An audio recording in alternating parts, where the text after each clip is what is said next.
Well, good morning. Buenos dias.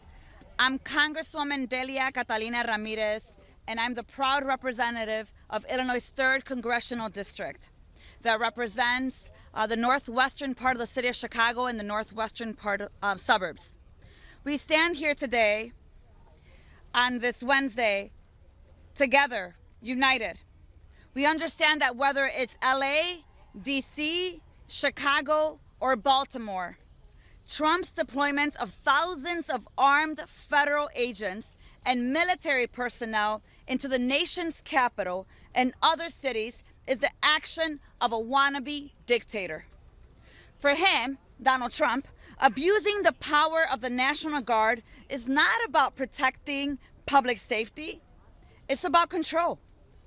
It's about threatening diverse, successful, Democratic-led cities like Chicago that refuse to bow down to authoritarianism. When Trump talks about restoring order with National Guard troops, I want to make sure that we understand what it is. It's a violent suppression of dissent. It's an expensive, unlawful political stunt. It's a distraction from the failed policies. It's an attempt to instill fear in those who would dare to protest. And it's a lie to justify violating our rights and disappearing our immigrant neighbors. Why would he be using distraction? You see, we have less than 30 days to pass a spending budget. And yet, here we are. The president is attempting to send the National Guard to send and terrorize cities instead of actually funding the government. See, we don't need Trump's troops on our streets. What we need, and what our constituents continue to say, is that we need an investment in our neighborhoods. We need an investment in food and our tables, health care for our families, and safety that is rooted in justice and opportunity. In fact, thanks to those investments, Chicago's violent crimes have fallen 22% to date. Homicides are down more than 33% in the past year, while shootings are down by 38%. Let me go ahead and say this about Chicago once again, because apparently the president doesn't believe in facts. Crimes have fallen 22% to date, and shootings are down by 38%. Trump's plan to deploy the National Guard to Chicago is just the beginning. Today, Trump is eroding our constitutional boundaries and normalizing the abuse of our military power so that he can succeed when he failed his first term. He seeks to use military power to undermine our democratic institutions, perpetrate a coup, and hold our country hostage. So let's be very clear, Mr. President. We don't want or need kings, dictators. We don't need the National Guard in Chicago or Baltimore or New York City. We will not be silenced, and we will not bend the knee.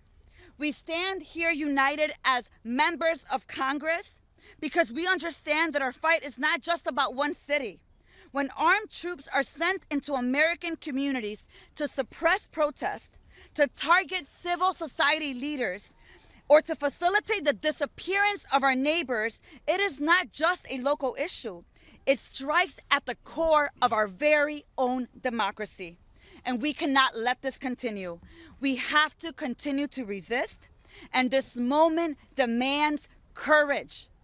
It demands us to understand that we must obstruct and do everything we can to oppose any of these authoritarian actions against our cities when it's threatening our people, our freedoms, and our democracy. It is why we must fight back. It is why we're here this morning, because we know it will require legislative action, legal action, and the local organizing that is happening on the ground that we are supporting and we will continue to do. And with that, I want to introduce to you a congresswoman who has been holding the line here in Washington, D.C. for many years and will continue to be a champion for justice. Eleanor Holmes Norton. Thank you. Yes, thank you. Thank you very much. 3 weeks ago, despite historically low crime for purposes opposed by 8 of 10 D.C. residents, President Trump declared a crime emergency in D.C. as a pretext for federalizing D.C.'s locally funded police department. He deployed more than 2,000 National Guard troops, put guns in their hands, and sent masked ICE officers to forcibly take community members from our streets. President Trump has used D.C. residents as props in a political play to showcase his own power. While the president claims that federal control of D.C. is necessary to combat crime, his own actions severely jeopardize public safety in the district. Earlier this year, the president and Republicans in Congress intentionally limited D.C.'s ability to spend its own local funds, forcing D.C. to cut roughly $1 billion halfway through its fiscal year from its own budget, which could have further funded D.C. police, fire, and emergency response services and other public safety issues. He pardoned nearly 1,600 individuals who attacked the U.S. Capitol on January 6, including hundreds of convicted of assaulting police officers. He fired and demoted dozens of D.C.'s most experienced career prosecutors, contributing to a larger backlog of criminal cases in court and denying victims of crime timely access to justice. No emergency exists in D.C. that the president did not create himself. As D.C.'s sole member of Congress, I have led the federal legislative response to Donald Trump's unlawful, unwarranted, and unprecedented actions. I introduced a termination resolution to end the federalization of MPD with Judiciary Committee Ranking Member Jamie Raskin, a longtime ally of the district who is here with us today. I introduced a bill to require the National Guard troops to deployed in D.C. to address crime to wear body cameras, which would provide much-needed transparency and accountability. Yesterday, I introduced two bills to give D.C. full control over its own National Guard and police, and last week, I wrote the Defense and National Guard Bureau demanding answers about the scope, the legal parameters, mission, and cost of National Guard deployment. More than 700,000 people count themselves, all of ourselves, as D.C. residents. We are Americans, worthy and capable of the same autonomy granted to the residents of the states. Our local police force should not be subjected to the federalization and action that wouldn't be possible for any other police department in the country. The only permanent remedy that would give D.C. the same rights and protections enjoyed by other American jurisdictions is making my D.C. statehood bill law. To be content with less than statehood is to concede the equality of citizenship that is the birthright of D.C. residents as American citizens. Although D.C. lacks statehood, makes it more vulnerable to the president's abuse of power. He has frequently made it known that his authoritarian ambitions do not end with D.C.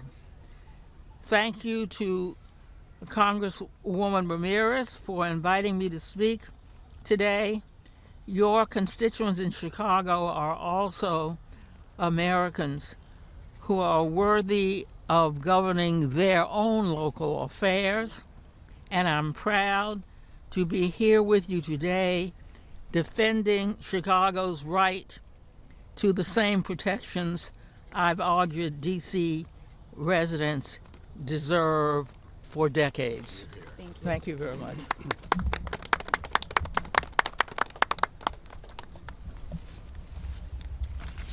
I'm Congressmember Judy Chu, and I stand with the ACLU and all of you here today to say no to President Trump's authoritarian takeover of my community of Los Angeles, of Washington, D.C., of Chicago, and any community across the country. I represent a district in Los Angeles County, and I want to tell you, it was just yesterday that U.S. District Judge Charles Breyer ruled that Trump's use of military troops in Los Angeles was illegal. That's right. Trump can act as a national police force with the president as its chief. He barred the Pentagon from using National Guard members and Marines for performing local police functions like arrests and crowd control. In his 52-page ruling, he warned that Trump appears intent on creating a national police force with the president as its chief, and that by doing what he did, Trump violated a long-standing law meant to prevent domestic law enforcement by the military. Well, yesterday, I just returned from Los Angeles.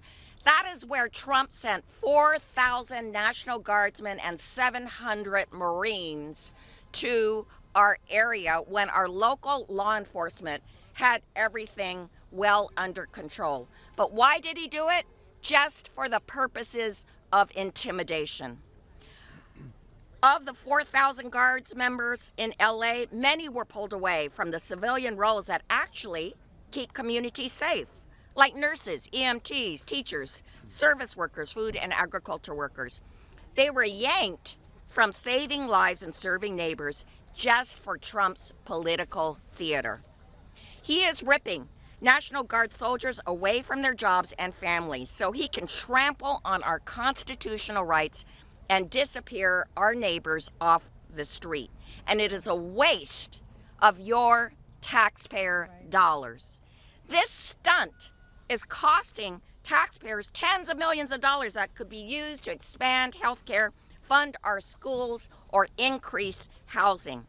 So this is not about reducing crime or keeping our neighbors safe.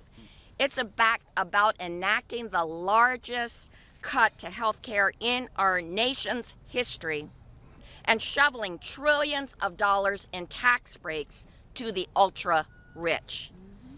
Donald Trump is needlessly deploying thousands of troops and tanks onto our street to distract from the harms that his policies are causing.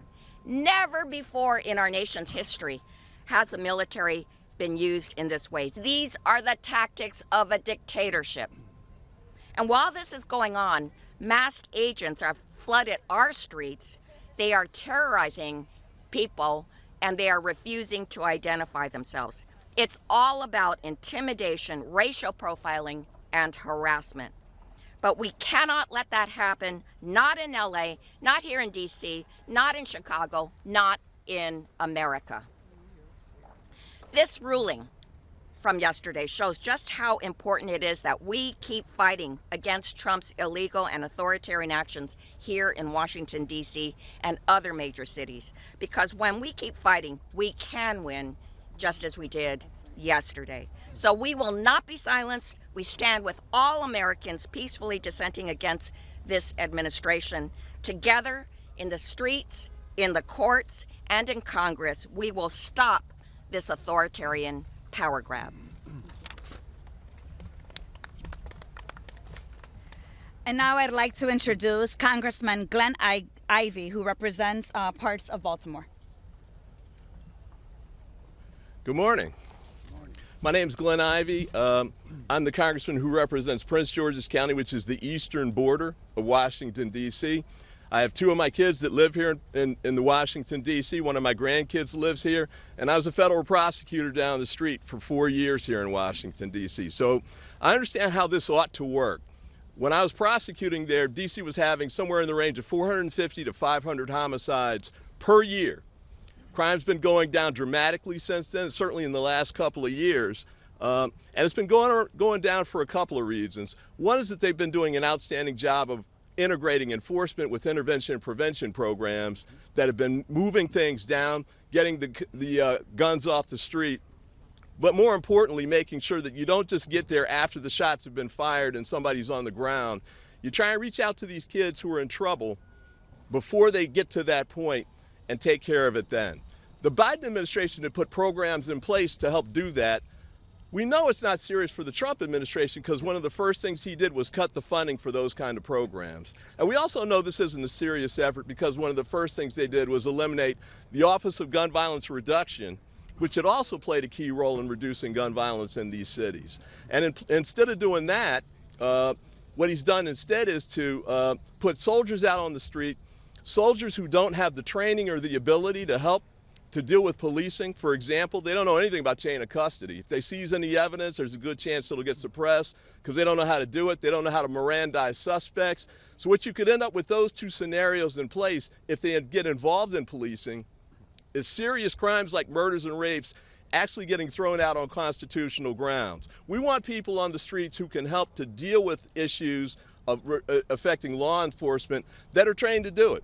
Now, if you want to bring in FBI or DEA or ATF, we'd love to have them in Prince George's County. We got a lot of that here in Washington, D.C.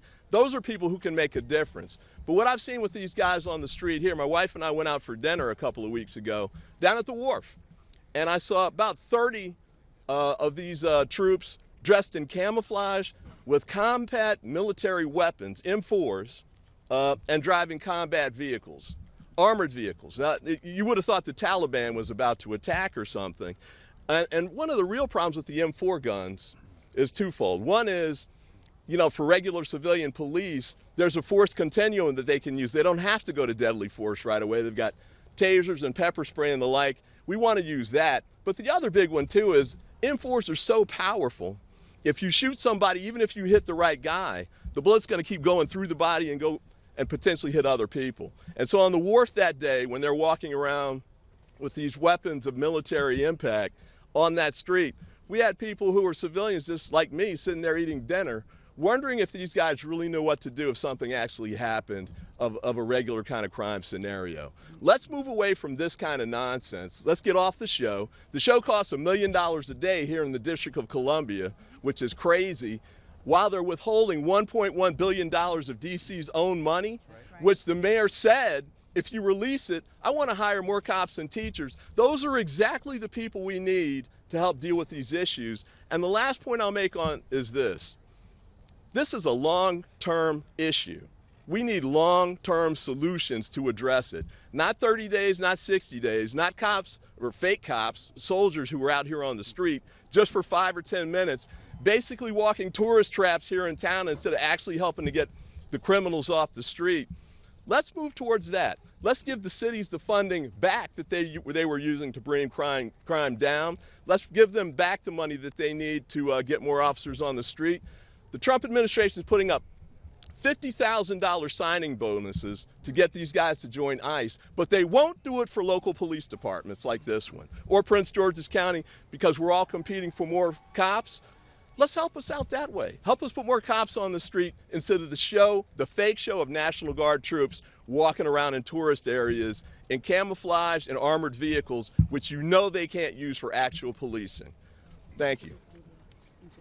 Oh, and I want to introduce Nydia Vasquez from New York. Thank you. Thank you. I'm Congressmember Nydia Velasquez representing the Congressional District number 7 in New York City. So I come from New York. It means I know this man, Donald Trump.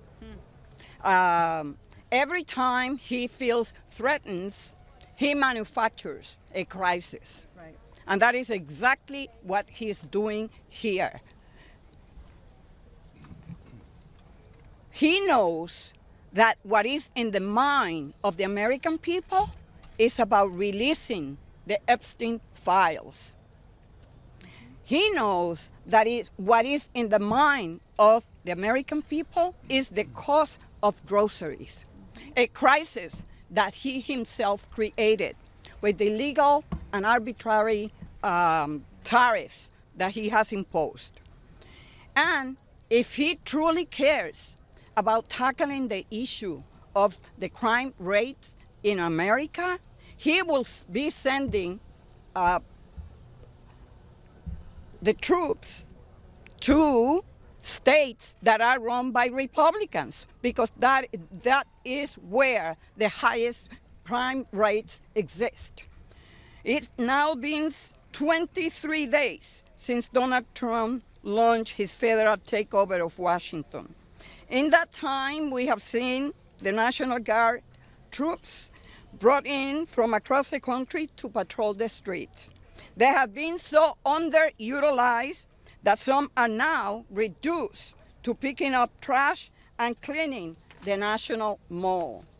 Meanwhile, in immigrant neighborhoods, masked immigration officers are arresting parents on their way to school with their children, harassing street vendors, and tearing families apart.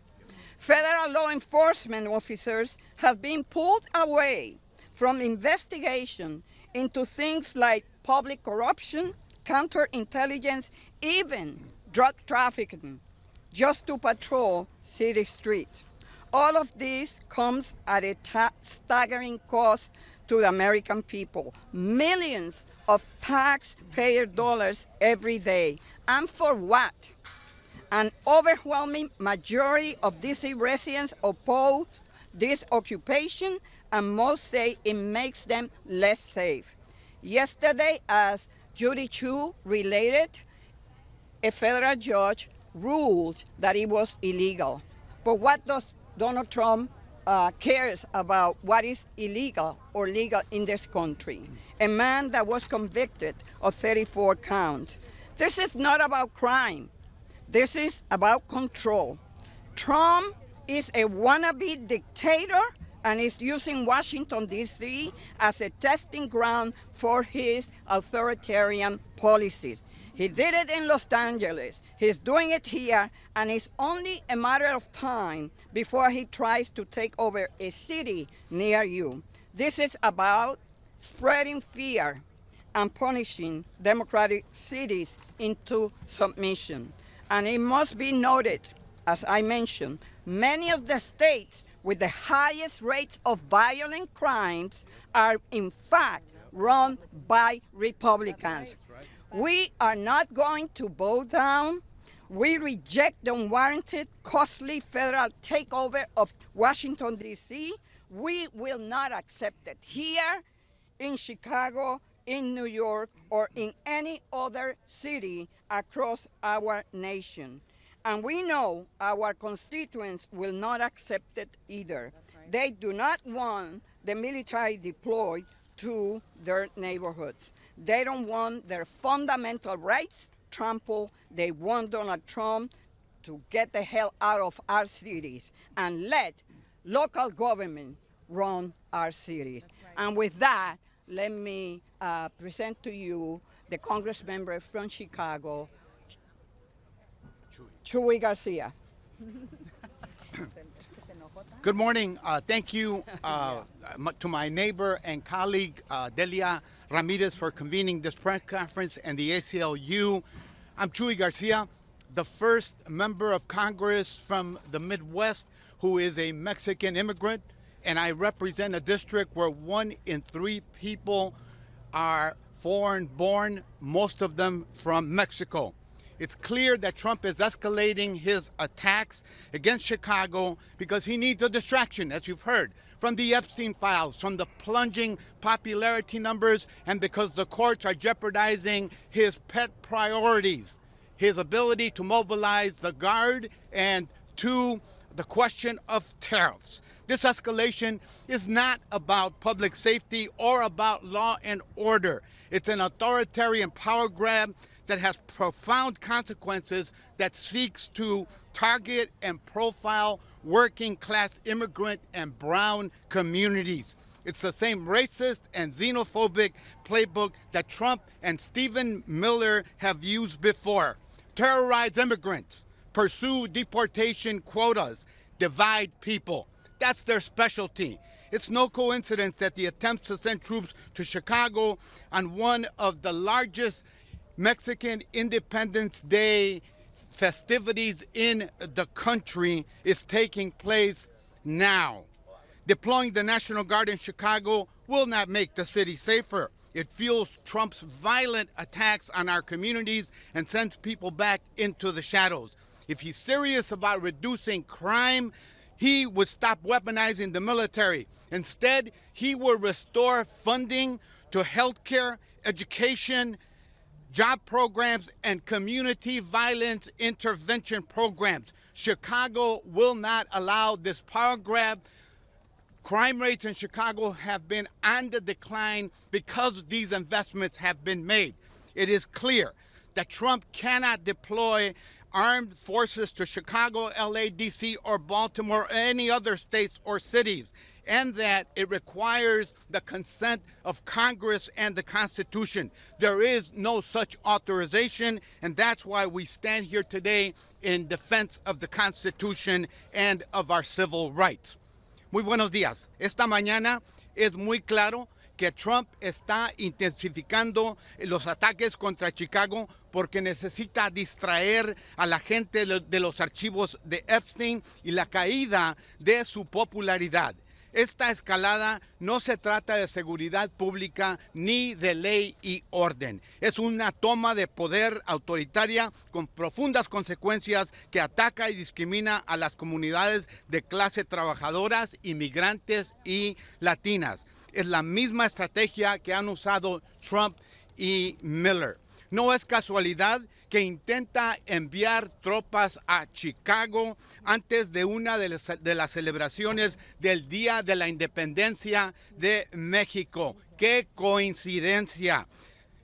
Desplegar la Guardia Nacional en Chicago no nos hará más seguros, al contrario, alimenta al violento ataque de Trump contra nuestras comunidades y obliga que la gente vuelva a esconderse. La ley es clara. Trump no tiene esta autoridad movilizando a la Guardia Nacional, solo busca la confrontación y la violencia. Por eso la repudiamos y vamos a celebrar los días festivos con toda nuestra alma y corazón. Ahora quiero presentarles a mi colega de Illinois. Now I'd like to introduce to you my colleague from Illinois, Raja Krishnamurti. Do you want to say that in Spanish? I started to. Good morning, hola. I'm Raja Krishnamurti, representative for the 8th District of Illinois. I want to observe those 3 rules of public speaking: be short, be sweet, and be gone. 3 points. First of all, can you give a big round of applause to Delia Ramirez and ACLU for organizing today's press event? What a turnout. Secondly, let's be very clear about the law. The deployment of National Guard troops in Chicago and in other places violates the Posse Comitatus law. What the heck is that? Posse Comitatus is the law that prevents federal troops from being used for domestic law enforcement. None of the emergencies that are specified by that law apply in this case. The Trump administration claims that it needed to actually send federal law enforcement to guard whom? ICE agents. To guard ICE agents. As many of you know, your taxpayer dollars have now made ICE the 15th largest military force in the world.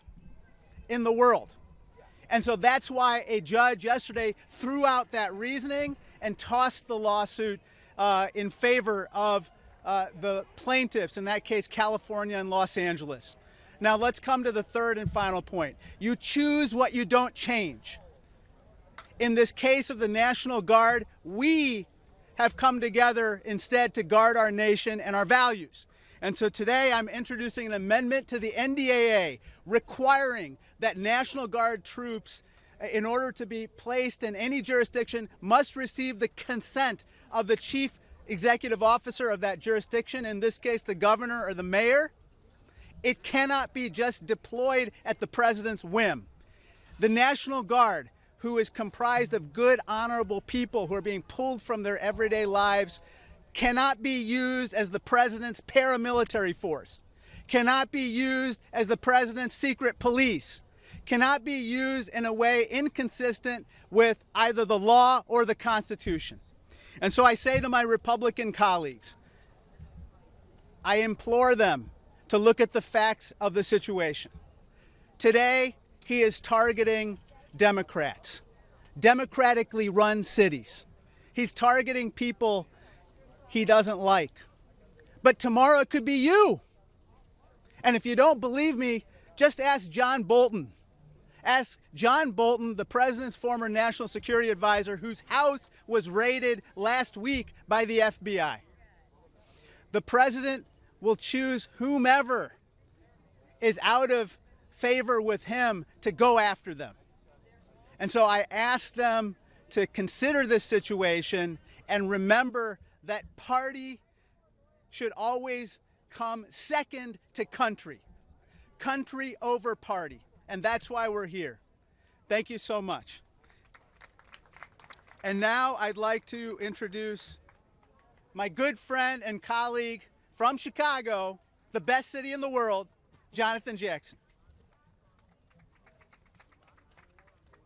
Thank you, Congressman Chris Murphy.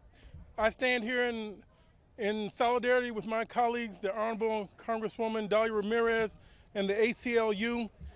Think about this for a moment. We are now asking the United States military to confront the United States citizens on American soil.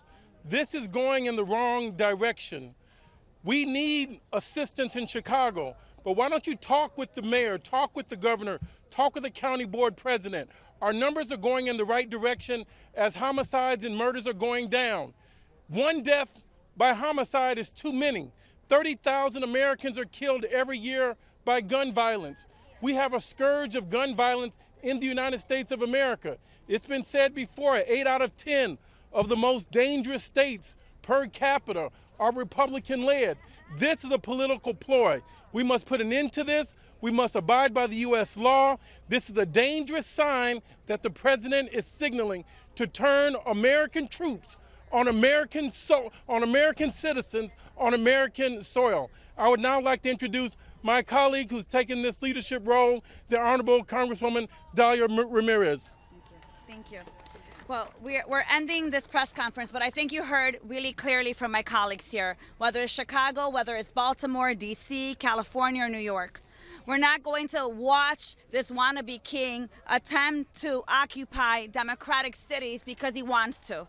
You have this man who says, well, I wish the governor would ask me to come. I mean, he has said no, so I won't go. And then days later, he's like, well, I'm just going to go. That's what wannabe dictators do.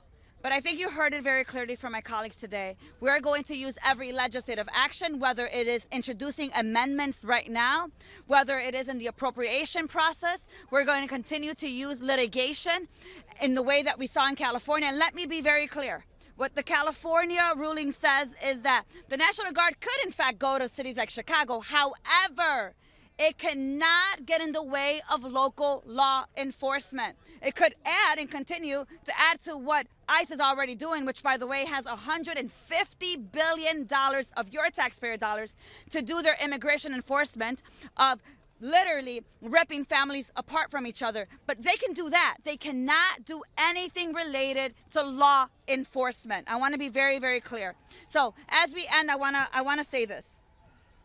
Congressman Christian Murphy talked about what happens with dictatorships. Fascism always requires a public enemy. Today, he will say that it's your immigrant neighbors. Apparently, it's also museums. It's higher education. It is anyone that stands in the way and dares to be able to demonstrate dissent. But tomorrow, it is anyone that gets in the way of fascism. This is why together we are saying enough is enough. We don't need the National Guard in the city of Chicago or any of these cities. What we need is the resources that actually prove to reduce violence across the country. What we need is health care. What we need is education. What we need is infrastructure funding. What we need is for them to release the Epstein files. That is what we need and we should be doing here in Congress, and we'll continue to fight for it every single day. Thank you for being here.